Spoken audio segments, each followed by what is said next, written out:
सो आज हम लोग पढ़ेंगे एक्सरसाइज 9.2 है ना। इसमें स्लोप इंटरसेप्ट फॉर्म को जानेंगे क्या है। बाकी आप एक्स एक्सिस और बाई एक्सिस के इक्वेशन को जानते ही हैं। अगर आपसे हम पूछें कि बताइए एक्स एक्सिस का इक्वेशन क्या होगा, इक्वेशन ऑफ एक्स एक्सिस, तो आप ये क्लास 10th में पढ़े होंगे। एक्स एक्सिस में जो कोऑर्डिनेट्स होते हैं x0 होते हैं। इक्वेशन की बात करें तो क्या होता है y इज इक्वल टू 0, क्योंकि y के स्थान पर क्या है 0 है। अगर हम आपसे बात करें इक्वेशन ऑफ बाई एक्सिस, तो ये बेसिक चीज़ें हैं जो आपको जानना अनिवार्य है। बाई एक्सिस का जो इक्वेशन होता है वो हमारा एक्स एक्सिस का ये हुआ, बाई एक्सिस का हो जाएगा x इज इक्वल टू 0, है ना, क्योंकि बाई एक्सिस के कोऑर्डिनेट x और क्या होते हैं, बाई एक्सिस के कोऑर्डिनेट क्या होंगे 0 और बाई, है ना, कोऑर्डिनेट ये होते हैं। x बराबर 0 इक्वेशन है, क्योंकि x के स्थान पर क्या है 0 है। तो एक ये बात आपको ध्यान रखना है। इसके अलावा स्लोप इंटरसेप्ट फॉर्म आपको पढ़ना। स्लोप इंटरसेप्ट फॉर्म में आपको आगे निकालना होगा इसमें स्लोप इंटरसेप्ट फॉर्म, तो ये ध्यान रखेंगे। Slope intercept form y is equal to mx plus c के रूप में होता है ना, स्लोप इंटरसेप्ट फॉर्म। और अगर इसी तरह से इक्वेशन ऑफ लाइन आपसे पूछ लीजिए, find the equation of line, जो कि आपको अगर पूछ दिया जाए कि आप इंटरसेप्ट फॉर्म में निकालिए, तो आप इंटरसेप्ट फॉर्म में इक्वेशन ऑफ लाइन का जो आपका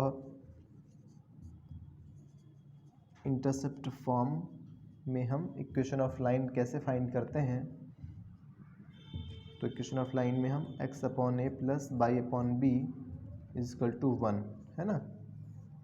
ये कैसे करते हैं पूरा हमने एक्सेस के माध्यम से आपको बता दिया है ना। ये एक्स एक्सिस, ये बाई एक्सिस, है ना, ये पूरी बातें आपको बताई जा चुकी हैं कम्प्लीटली कि एक्स एक्सिस बाई एक्सिस में, है ना, कोई लाइन सेगमेंट दिया होता है तो दो स्लोप्स होते हैं, तो स्लोप्स के बीच में अगर पॉइंट दिया हो x1 बाई 1, दूसरा कोई पॉइंट है ना x2 बाई 2, तो स्लोप का फॉर्मेशन क्या होता है, स्लोप इसका क्या होते हैं, दो पॉइंट्स के बीच के स्लोप कैसे फाइंड करते हैं हम, है ना। m is equal two by 2 minus y 1 upon x2 minus x1, slope निकल के आता है। ये ओरिजिन पॉइंट वो हो गया, है ना। तो इस तरह से आप कर लेंगे, है ना। ये सारी बातें आपको बताई जा चुकी हैं।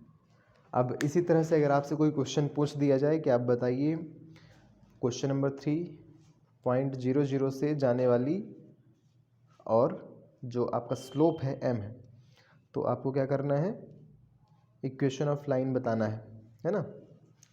तो इक्वेशन ऑफ लाइन अगर आपको पूछा जाए कि इक्वेशन ऑफ लाइन बताइए जिसका ओरिजिन पॉइंट 0 0, ओरिजिन पॉइंट के कोऑर्डिनेट 0 0 है और आपका स्लोप क्या है m, तो क्या आप बता सकते हैं कि अगर आपके पास स्लोप m है और एक आपको कोऑर्डिनेट दिया है ओरिजिन पॉइंट में, तो क्या बता सकते हैं कौन सा फॉर्मूला होता है इसके लिए, y 2 minus y 1 is equal to m x2 minus x1, है ना। तो इस तरह से आप फाइंड कर सकते हैं अगर कोई आपको कोऑर्डिनेट दिया हो, है ना, और स्लोप दिया हो, तो आप slope equation of line find कर सकते हैं। So this is all about equation of lines and intercept form. Okay,